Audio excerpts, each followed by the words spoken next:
And welcome back to America Talks Live. Rejoining us again, we have best-selling author Ed Klein. Ed, you have a new blog post titled "A Plea Bargain for Hillary." In it, you say that the Justice Department has reopened its investigation into Hillary Clinton's mishandling of material on her private email server. Now, according to a Clinton attorney, you say the DOJ is considering offering Hillary a plea bargain. What's the scoop on this? How'd you get this? I haven't seen this anywhere. Well, you haven't seen it anywhere because I've got it exclusively. And it was based on my reporting with a longtime Clinton legal advisor who had a conversation late last month with a high-ranking official at the Department of Justice who called the legal advisor, Clinton's legal advisor, and said, we here at the Justice Department are seriously re-examining, opening our case against Hillary for mishandling classified information on her email server when she was Secretary of State.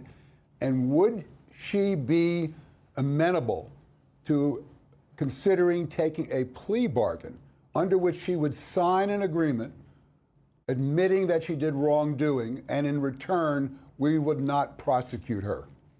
Ed, I have to say, from what I've witnessed, I don't know Hillary Clinton personally, but from what I've witnessed and seen, she doesn't seem like the type of person that is going to admit to anything. She had a difficult time admitting that she had anything to do with losing the election. And then it took her forever to admit that she made a mistake. So what are you hearing? Sometimes she has trouble admitting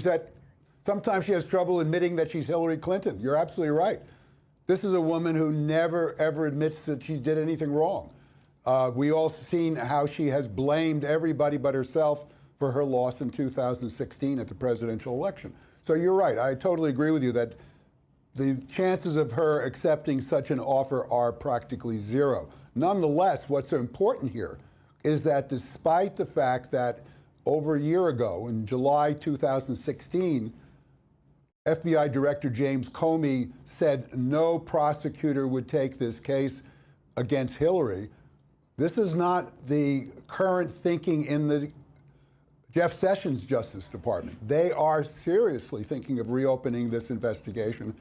And therefore, if she doesn't take the plea agreement, which I agree with you, she almost certainly won't, I think they will then proceed with this investigation. And this is going to drag on for a long time, and in a way, balance the investigation that's going on of the president, Donald Trump, and his campaign advisors regarding so-called collusion with the Russians.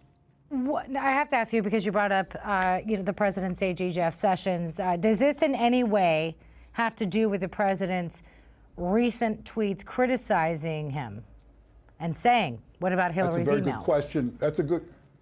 That's a good question, Miranda, and I don't think either one of us can answer that.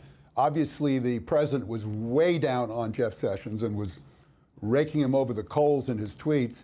Recently, however, he's tweeted that he thinks Jeff Sessions is doing a good thing, I should say, going after the leaks, the illegal leaks that are all over the place in the Trump administration. Now, whether Sessions is following the president's desire to put Hillary on the hot seat or not, hard to say. I think probably not. I think that Jeff Sessions is very clearly his own person. He's proved that again and again, along with Rod Rosenstein, his deputy attorney general. I think this is something they both feel is legitimate, that Hillary, in fact, did mishandle classified information, did not turn over her emails to the State Department when she left, which she legally was obliged to do, hid them, then destroyed 33,000 of them. There's a lot here that an investigator There is a lot here, out. and you can catch Ed's latest blog post at newsmax.com, on his website also at edwardklein.com. Always good to have you. Thank you, Miranda.